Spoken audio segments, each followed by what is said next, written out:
when these days are over.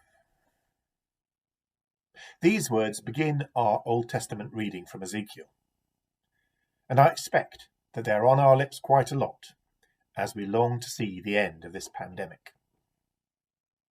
So we know what we mean by these days, but what did that phrase mean for Ezekiel's first hearers, and how will it help us to celebrate Candlemas today?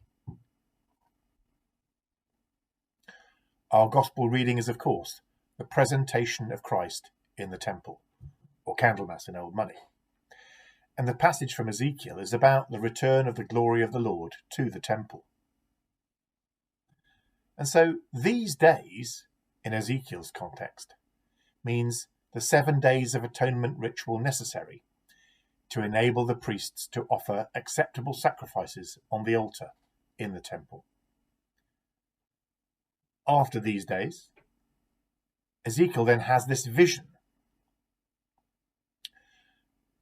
and he sees the glory of the Lord once again filling the temple, and he falls to the ground in worship. In Luke 2, the arrival of the child Jesus at the temple also actually follows a period of special ritual preparation after his birth. 8 days pass. So we might easily say that when these days were over, Joseph and Mary brought the child to Jerusalem. In both of our readings, then, a time of preparation concludes with a visit to the temple, and there is glory. Ezekiel sees the glory of the Lord. Simeon too. He declares that the child Jesus will be the glory of Israel. Today, then, we mark the end of the Advent and Christmas cycle of the church calendar.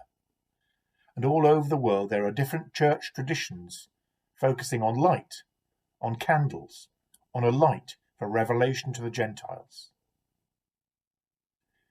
If Advent and Christmas is our days of preparation, then it must have a missional, proclamative element to its end.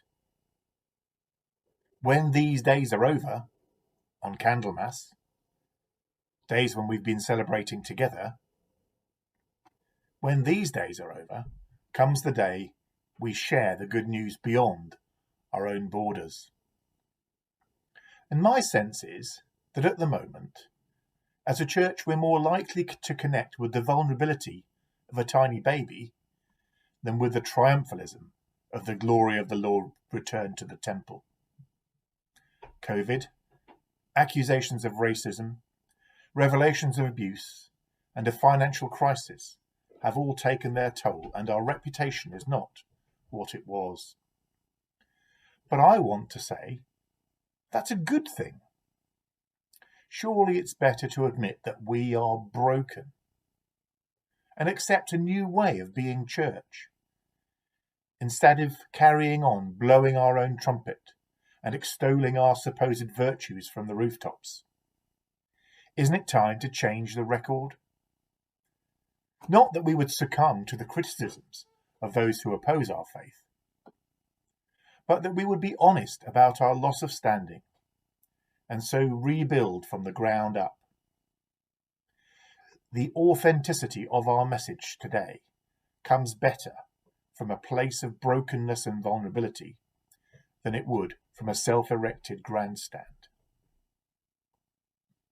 The Christ child had no reputation at all on arrival for that special day in Jerusalem. He was just a poor boy from a poor family. Simeon gave his prophecy, which gave Jesus that amazing reputation. In Ezekiel 44, as in much of the Old Testament, the glory of God rests in a place. In Luke 2, Simeon sees a person is the glory of Israel. But the child Jesus is not a glorious person in the eyes of the world. And that's what makes the Song of Simeon so powerful.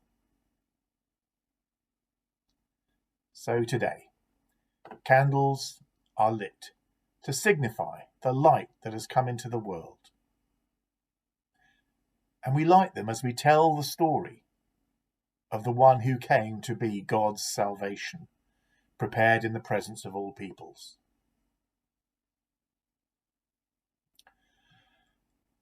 So, we want to tell that story beyond our borders. But a lot of the way that we behave as a church implies that we expect to be accepted. We expect to be heard. We are resting on faded laurels, though, undermined by human fragility and sinfulness. Just lighting a candle is no longer enough. As Bruce Cockburn sang, nothing worth having comes without some kind of fight. You've got to kick the darkness till it bleeds daylight. That's from a song called Lovers in a Dangerous Time from 1984. Now, Cockburn himself commented more recently than that on this song, saying, "What I meant was that we can't settle for things as they are, just throw up our hands. If you don't tackle the problems, they're going to get worse." And that could be a strapline for what we need to be doing as a church in these days. It isn't going to be easy. We have some challenges to meet about how we are inclusive and how we spend our money. But if Candlemas is about anything, it's about hope.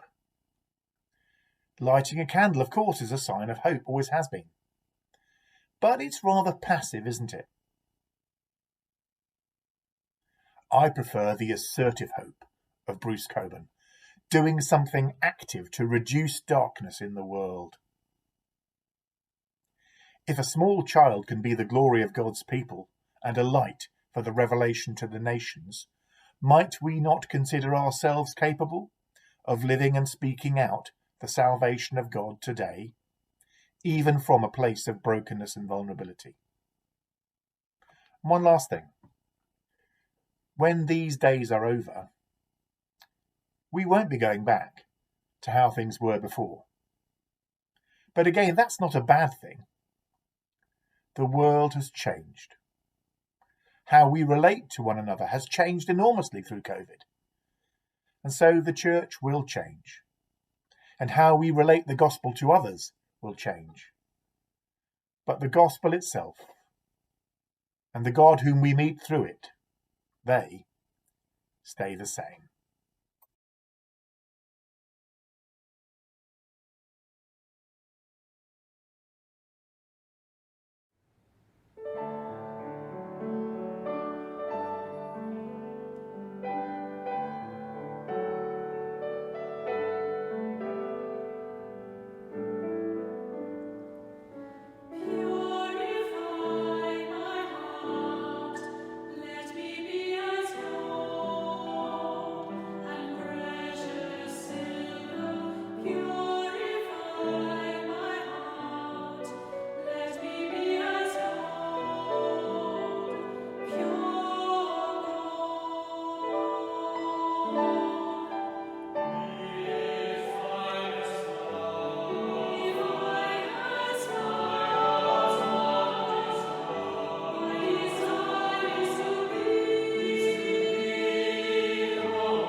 give.